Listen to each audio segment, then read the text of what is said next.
အိမ်နောက်ရဲ့အစမပြေဘူးလို့မနာလိုသူတွေကပြောကြပေမဲ့နောက်ထပ်သားလေးကိုမူဖွားတော့မဲ့အီချော့ပိုအမျိုးသားတို့ကြီးရဲ့အသက်ဆွဲအီချော့ပိုက2023ခုနှစ်မှာလက်ထက်သွားတော့ကပိုရိသတွေအသေးတွေကွဲခဲ့သေးပါတယ်။လက်ထက်ပြီးမကြခင်မှာပဲ Baby Jana Reveal ပွဲလေးကျင်းပလိုက်ပြီးသမီးလေးကိုမူဖွားခဲ့ပါတယ်ရှင်။အခုလည်းအီချော့ပိုတယောက်သားလေးကိုမူဖွားတော့မှာဖြစ်တဲ့အကြောင်းပရိသတ်တွေကိုအသိပေးလိုက်ပါပြီ။အီချော့ပိုကလွန်ခဲ့တဲ့နှစ်မှာပဲသမီးလေးတယောက်ကိုမူဖွားထားတာဖြစ်ပြီးဒီနှစ်မှာနောက်ထပ်သားလေးတယောက်ကိုလွှဲထားရပါတယ်။မကြခင်မူဖွားတော့မဲ့သားလေးအတွက် Jana Reveal ပွဲလေးကိုကျင်းပခဲ့ပြီးတော့အဆက်ဆက်အရာမှာတည်တဲ့ခင်မွန်းတဲ့ကိုလည်းကျေးဇူးတွေတင်နေခဲ့ပါတယ်။ဒီပွဲလေးမလုပ်ခင်မှာအီချော့ပိုတယောက်အိမ်နောက်ရဲ့အစမပြေဘူးဆိုတဲ့သတင်းတွေကပေါ်ထွက်လာခဲ့သေးပါတယ်။သူရဲ့ခင်မွန်းတဲ့ကငွေကြေးချမ်းသာပြီးမဲ့လည်းကွယ်ရမှာတော့ဂီမဆိုင်ပဲအီချော့ပိုကိုမှန်မဲနေတယ်ဆိုပြီးပြောခဲ့ကြသေးပါတယ်။ ဆိုရှယ်မီဒီယာမှာမြင်ရတဲ့အရာတိုင်းကအမှန်မဟုတ်တာကြောင့်အပြောဆိုခံနေရတဲ့အကြောင်းတွေထွက်ပေါ်လာခဲ့တာပါရှင်။ငွေကြေးချမ်းသာတဲ့အမျိုးသားကိုလက်ထပ်ရပြီးနောက်မှာအိမ်နောက်ရဲ့အစမပြေဘူးဆိုပြီးတော့မနာလူသူတွေကတော့ဝမ်းသာနေခဲ့ကြပါတယ်။နာမည်ကြီးမင်းသမီးအီချော့ပိုကတော့ဒါတွေကိုမဖြစ်ရှင်းပဲ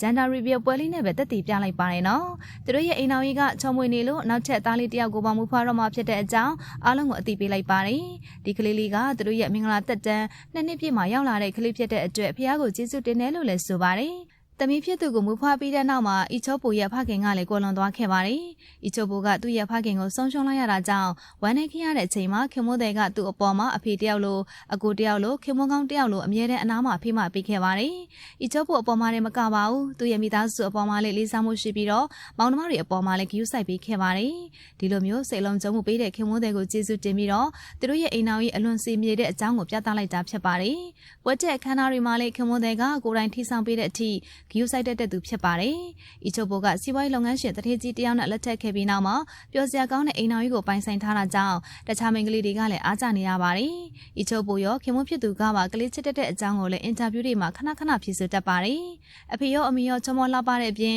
ချမ်းသာကြွယ်ဝတဲ့မိသားစုတွေကိုရောက်လာတော့မှဖြစ်ပြီးမကြခင်မှာကလေးနှစ်ယောက်ရဲ့မိမိဖြစ်လာတော့မှာပါနော်။အီချော့ပိုရဲ့ကလေးလေးကဗိုက်ထဲမှာရှိနေကြတဲ့က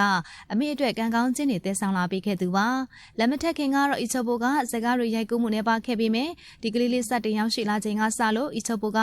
စကားတွေကိုအရင်ကထက်ပိုပြီးတော့ရိုက်ကူးလာခဲ့ရပါတယ်လူချစ်လူခင်လည်းပေါ်များလာခဲ့တယ်လို့ပွဲချက်အခမ်းအနားတွေကိုလည်းဇက်တိုက်တက်လာရပါတယ်။ဒါကြောင့်အီချော့ပိုကကလေးလေးကိုလာချင်းကောင်းတဲ့ကလေးလေးအဖြစ်ယူဆထားပါတယ်။အီချော့ပိုကခရိုနီစီးပွားရေးလုပ်ငန်းရှင်တထေးကြီးတယောက်နဲ့လက်ထပ်ခဲ့တာဖြစ်ပြီးပျော်စရာကောင်းတဲ့အိမ်တော်ကြီးကိုပိုင်ဆိုင်ထားသူပါရှင်။အီချော့ပိုရောခင်မွေးဖြစ်သူကမှကလေးချစ်တဲ့အကြောင်းအင်တာဗျူးတွေမှာခဏခဏဖြေဆိုတတ်ပါတယ်။အခုဆိုရင်တော့သူတို့ရဲ့ဘဝတွေကိုနောက်ထပ်သားလေးတယောက်ပါဝင်လာတော့မှဖြစ်လို့ပို့ပြီးတော့ပျော်ရွှင်နေကြပါတယ်။အီချော့ပိုကအလုပ်စူးစမ်းသူတယောက်ဖြစ်တာကြောင့်ကိုဝန်ဆောင်ထားချိန်မှာလည်းအလုပ်တွေလုပ်နေစေဖြစ်ပါတယ်။ဝက်တဲ့အခမ်းအနားတွေကိုလည်းတက်ရောက်နေတဲ့အပြင်လူမှုရေးမှာလည်းမပြတ်ကွက်အောင်မင်္ဂလာပွဲတွေကိုလည်းဇက်တိုက်တက်နေပါတယ်။စီးပွားရေးရောအမှုပညာအလုပ်တွေပါနိုင်နေတဲ့အပြင်အခုလည်းနောက်ထပ်ကလေးလေးတယောက်ကိုမူဖွားဖို့အတွက်အဆင်သင့်ဖြစ်နေပါပြီ။ခင်မွန်းတဲ့ကိုကျေးဇူးတွေတင်နေပြီးအိမ်တော်ရဲ့အဆင်မပြေတဲ့တဲ့တွေကိုပပနဲ့နဲ့အဖြစ်ရှင်းပြလိုက်တဲ့အဖြေကတကယ်ရောထရောက်ရလားဆိုတော့ကောမမအမြင်လေးတွေကိုပြပြပေးခဲ့ပါအောင်နော်။ကြည့်ရှုအားပေးခဲ့ကြတဲ့အတွက်လည်းကျေးဇူးတင်ပါတယ်ရှင်။